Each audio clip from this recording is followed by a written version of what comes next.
All right, we're going to get right into it. Today I'm going to be making a bookmark out of this paint sample chip thing from Lowe's. I like to use these often just because they work out so well.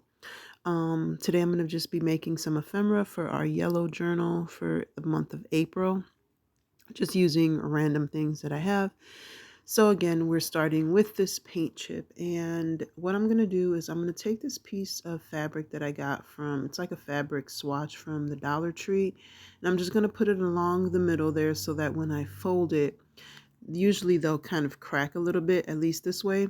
I'll have something there and it'll keep it from showing the crack. Now you can use washi tape, you can fold it and then cover it. It's up to you. I'm just doing it this way just because.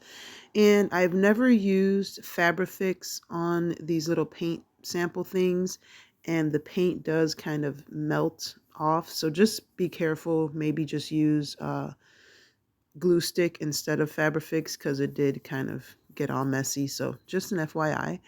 Then we're going to take some of this scrapbook paper and we're going to glue it onto the inside where the little windows are at.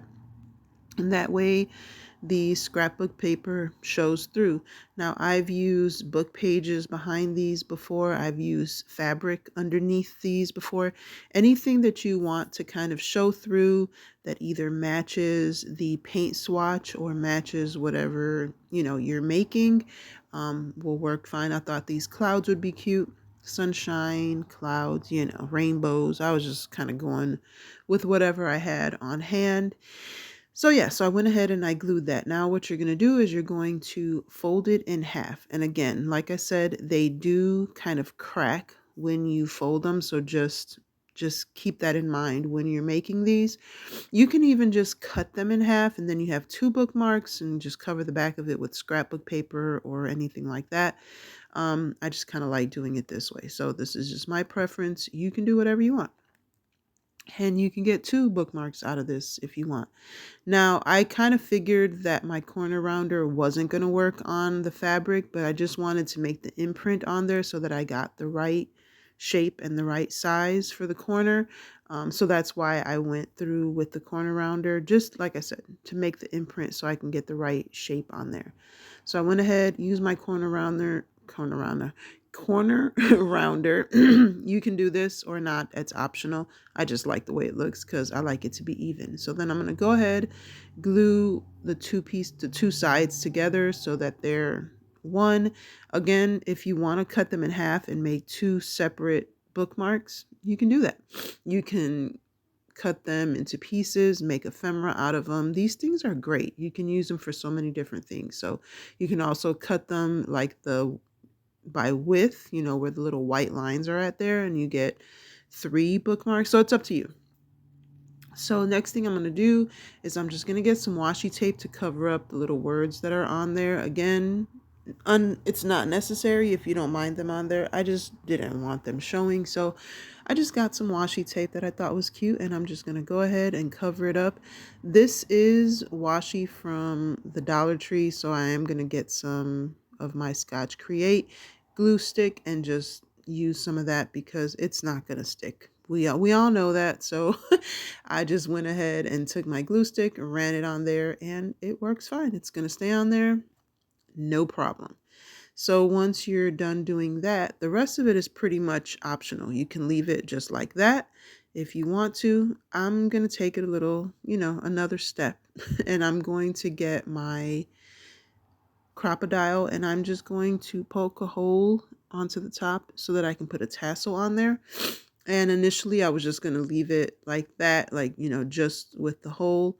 But I remembered that I had some eyelets, so I just went ahead and put this little square shaped eyelet, which ended up looking like a diamond because when I punched it, I didn't fix it. So it's fine. It looks cute anyway. So then what I'm going to do is I'm just going to use this embroidery thread and just make a little tassel. Again, all these things are optional. These are just ideas that you can go with or not go with. You can do whatever you want.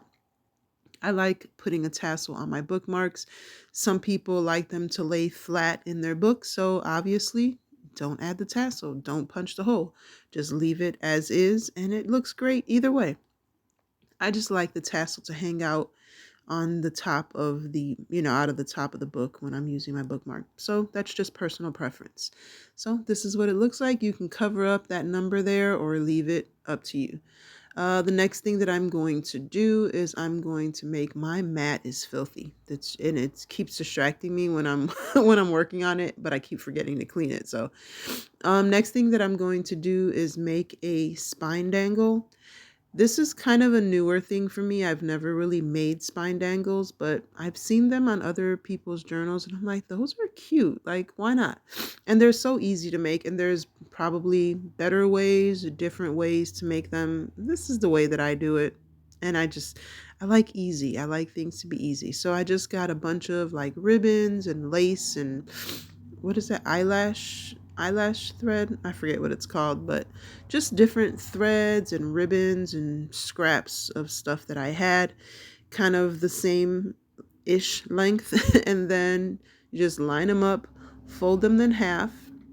And then I took the embroidery thread. I made a little loop there, and just take the embroidery thread and just tie a knot around wherever you want your little loop. And if you don't want it to be like that, you can always just put the embroidery thread right at where you folded it, and then it'll just kind of hang there. But I don't like it because it looks a little wild that way. So I like to make it into a tassel basically. So that's what I'm doing. And I'm just trying to make sure everything's even, because I think I'm going to end up adding a um a hook of some sort so that I can hook it onto my book or whatever. Yeah, so I'm just going to use my pliers and put my jump ring in there. This is a bigger jump ring. Got them from a thrift store somewhere. You can use more thread and just make like a loop up there, but I had these big jump rings and decided to use them. So then I just went ahead, trimmed the bottom of it, just so that they're a little bit more even. They're not completely even, and that's fine. They don't have to be. It still looks cute. I'm trying to decide whether I want to add that hook on there, that latch on there, and then I have this little bracelet, I think, that I got from Hobby Lobby, and it had all these cute little colorful keys on there, key charms. So I just took one and I used the jump ring that it had on there and just tied it around the embroidery thread that I used to make the tassel. And yeah, so then I did decide to go ahead and put that latch on there. It's like a big lobster claw. That way, I have something to attach it to my spine, to my book, to my purse, to my whatever, wherever I'm going to use it. So that's that. Next thing that I'm going to show you guys is how to make a little, and I know I'm going really fast, but there's quite a few things that I wanted to show you. So next thing we're going to do is make a flower. We're using a scarf from the Dollar Tree. You can use a button or a coin, and then these little hair ties.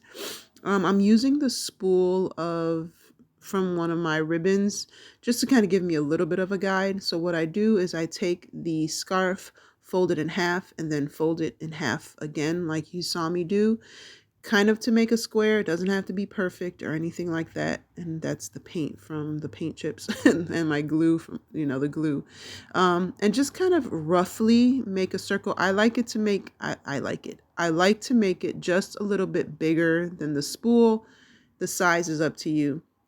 And then I kind of cut it a little wonky. But it's not a big deal. It doesn't have to be perfect. They're more like ovals. So then what I did was I kind of overlapped them so that they were, looking like that as you saw me do. Then you take your button, put it right in the middle, get your little hair tie. You're going to kind of surround the button with the fabric and then just put the hair tie around the button on the bottom of the flower. I hope that makes sense. You can see what I did. Probably makes more sense that way. And then all you do is just kind of go through and fluff it out and fix it and floof it and twist it and make it look pretty. And you can always leave it like that, or you can like get a button or some kind of gem or something, put it in the middle if you want to. You can cut it, make it look better, and then you can just get glue it onto your page, or if you want to use it on like a spine dangle, just get a pin it on there, whatever. It works for so many different things. And you can cut it, even it out, fix it up, do whatever you want. And one scarf, you can make tons of flowers. And it has to be these like really flimsy see-through scarves or else it doesn't really work. And yeah, so see, I'm just trimming it up because one side was a little bit too long. So I just like it to look better. And that is it for now, guys. Be blessed and be the reason someone